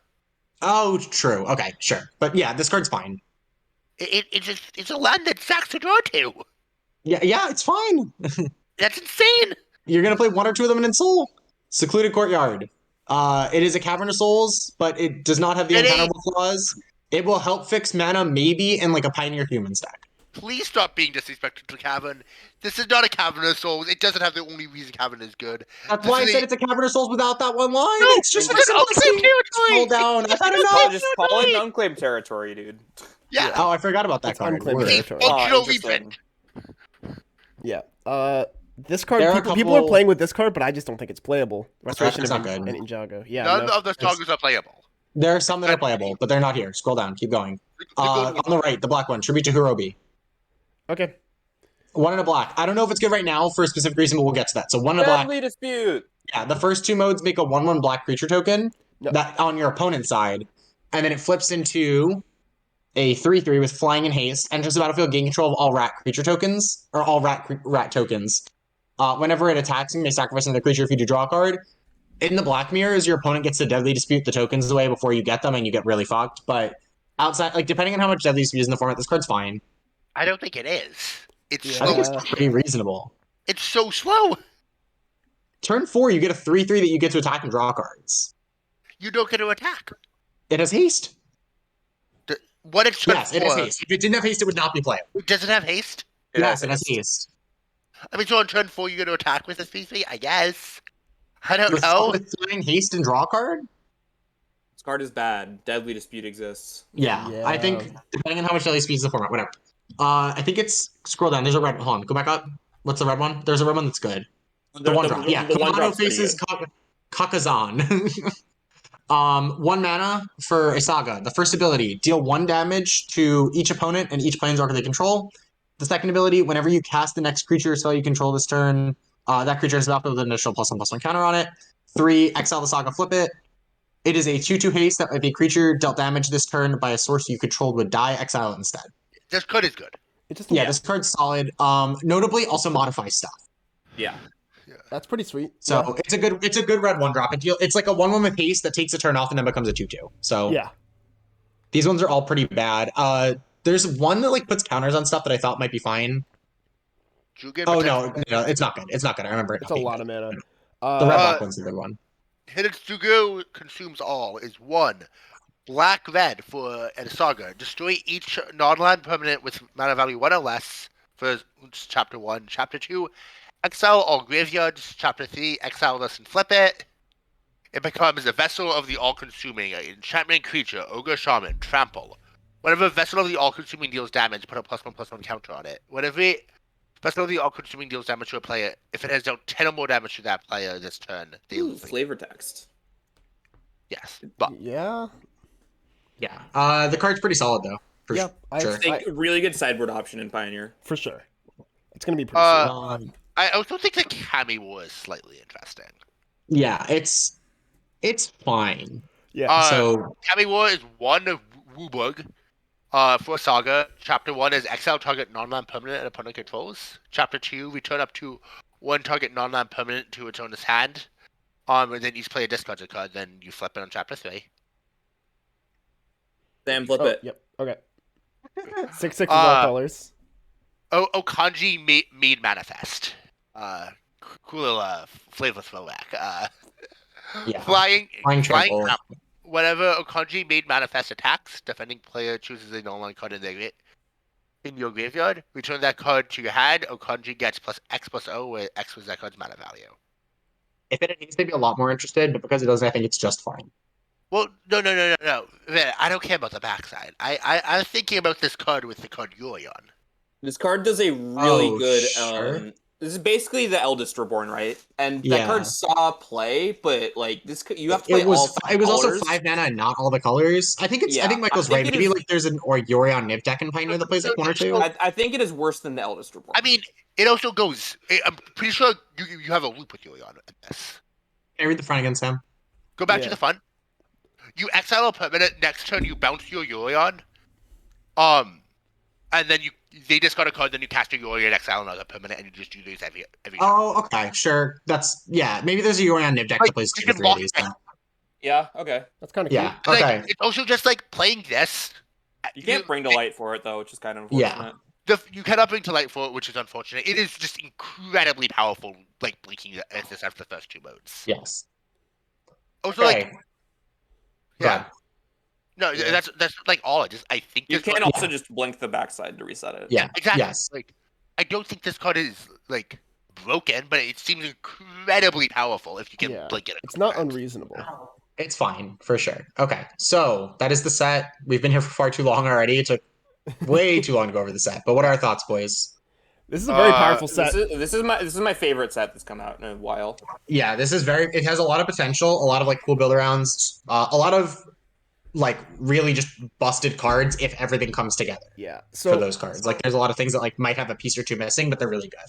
My issue with this set is like as much as I hate to be one of those people, I don't think this should have taken place in Kamigawa. I think jumping Kamigawa forward and like I actually thought about it more and I disagree because just think about what happened to real life Japan. Like this is just following the same fucking story. Yeah. It is the same timeline, I guess. I mean, yeah, but you didn't have the Dutch trading company, the U.S. military, and the reason what happened to Japan happened to Japan was because of those powers. Dude. The Phyrexians are the U.S. military. The Phyrexians just showed up. Taxians. No, the Phyrexians just showed up. They ju- Are you sure, dude? Yeah, hold on. Yes. I saw it in a card. Hold on. Where is it? Oh, where's blue? There. Yeah, planar incision. This is the picture of this dude. What's his name? Jin-Taxi's This getting is yoinked into the Jin-Takashi's format. That's finally fine. figuring out how to planeswalk. He figured out how to planeswalk, and the story starts No. with him coming to this plane for the first time. Okay. Also, real quick on the actual set. Besides, the things I loved about Kamigawa kind of going away. Yeah. I think I think this is one of the worst design sets I've seen in a hot minute. I think the line cycle is like the worst design cycle I Oh have. yeah, yeah. The land Yeah. cycle's The land fucking- cycle's horrible. Like, the land cycle is like as imbalanced as the Narset cycle. I think ninjutsu and channel are very unfun mechanics, and reconfigure is just such a bad mechanic too. So I kinda like reconfigure. No. Reconfigure is a cool mechanic. I like reconfigure. I think that mechanic's super sweet. Shadow is a cool find mechanic. I gun is just it's just giving you like modes. I think ninjutsu is a fun mechanic for limited. It's just not powerful enough for most constructed formats. Unless they Yeah, super I- push it and then it breaks popper. Yeah. I mean- what I hate about the set is all of the cycles they did, they're all bad. They're just all Yes. bad, like way too overcosted. I mean, except for the one cycle, which is like Yeah, except for the lands. even if obviously. Prestigio wasn't as busted as it is, I just It don't. would still be broken. Yeah. Yeah, The set I is mean, very like emblematic of the problems they have where they just don't test for eternal formats. well, it's not even eternal for much. I just don't think. I think these cards are just kind of stupid because there's another card that I'm gonna probably buy foil Japanese full arts of all of them because I'm gonna play them in every deck for the rest of time until Yeah, they there's get no downside to playing them. like they're just like giving you like powerful lands that have no cost in deck building. It's weird. And the first one of these is always free. It's like the same reason with like why companions are an issue. Yeah, it's just free. Yeah, it's just free. Like, why aren't you playing it? Like especially with these lands, like the only downside to running more of a legendary card is that they get trapped in your hand, right? Well, the fucking payoff for this is you discard it from your hand, so there's no downside to it being legendary. Yeah. I It's mean- horrible design. The downside is that you can't keep a hand with two besiegers, right? I In mean, quotation marks. If your mana doesn't work, you can't really do that. Yeah, but you can just play them in spell slots because they're fucking spells. Like, Well, they're not good spells. So, like, I think a Gondra's a good spell. and like a bad format like standard, maybe. And, like, I think the red one's a good spell in creativity, right? Like, I mean, I think the red one is gonna see play of in more copies than Den of the Bugbear in Mono Red in like every format. no, that's a bad take. I think. I mean, think so. but no, you're just gonna see like 3 Den of the Bugbear, 2 of those, or what? Like, it's just gonna Yeah. be like it's just never cost anymore, and like building should have cost. Like, Yeah, playing correct. value land shouldn't be free. When I register, like back in the day, like if I registered Celestial Colonnade, I was having to play a tap land in my deck. Like, Yeah. if The this thing- whole of the Storm Giant cycle came real close to like pushing that, right? Like, but that's still not free. I'm not Exactly, playing yeah. more of them in my I'm not even auto including them in decks. yeah, These I'm auto including in decks. Like, yeah. and As long as you were playing 2 or less colors, these are totally free. And in eternal formats with fetch lands, they are still free in 3 color decks most of the time. I think that these should have all just had ETB tapped. Yes. I would've Besiju still would have been good. I think an issue with that is I don't think this fucking ruined the card to fake this card enters field tapped. I think if they just said ETB tapped, they all cost 1 less to activate, and you remove the stupid line about legendary creatures, I think they're all interesting and balanced. Except I mean, Besiju. I think one mana disenchant still. The Besiju can't go down in cost. I agree. Yeah. I mean, Yep. I actually think if they're all, I think 3 is the sweet spot for these. I think 3 is a nice mana cost. No, I don't know Yeah. why they didn't just all cost 3. They should have all costed 3 or 4. This cycle is mind-boggling. And have the red one be pushed? Yeah, that's fine. Well, no, the red one shouldn't be pushed. The red one should cost 4. The red and the blue one should both cost No, 4. the red one should be pushed but not give haste. It should just make 2/1/1s. Sure. Yeah. Sure. Yeah, those are Yeah, fine so you stats like like putting basically on raise things. the alarm in the end step for 3 Oh, mana. it's like a Yeah. shitty Hortling outburst, You right? see Like, a pair of goblins. You see a pair of goblins. No. They're colorless spirits, please. You No, see a I've pair seen of those I'm goblins. referencing the card. You see a pair of goblins, Michael. I don't know. You see a pair of spirits. You see a pair of 1/1 spirits With haste. without flying. You see a pair of oath tokens. Ooh, oath tokens. Ooh, True. those tokens. Oh wait, we're getting an oath token reprint. That's Pog. Wait, a what token? Oath of Druids, or like the Forbidden Orchard or whatever. Those tokens used to cost $80. Well, no, aren't they shrines? Aren't they enchantments also? No. No. Oh, these ones are. Yeah, I think they are. These ones are They're not. not. They're not shrines. Wait, where Wait, the go fuck? back up. I was looking for them. Okay.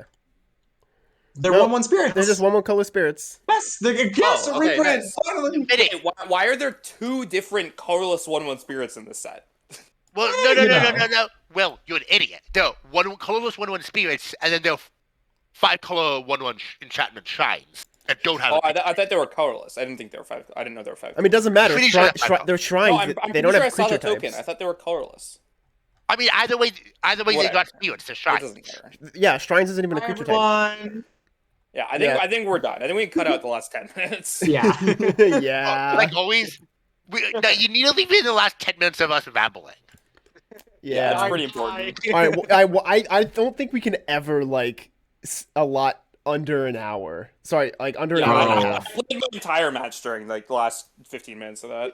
Yeah, I knew you were playing Pioneer. I wasn't stupid. I was like, Wait, Tools was wait, down. you are- I played- You're I not played sharing your Fluid screen, you Spirits. fucking bitch.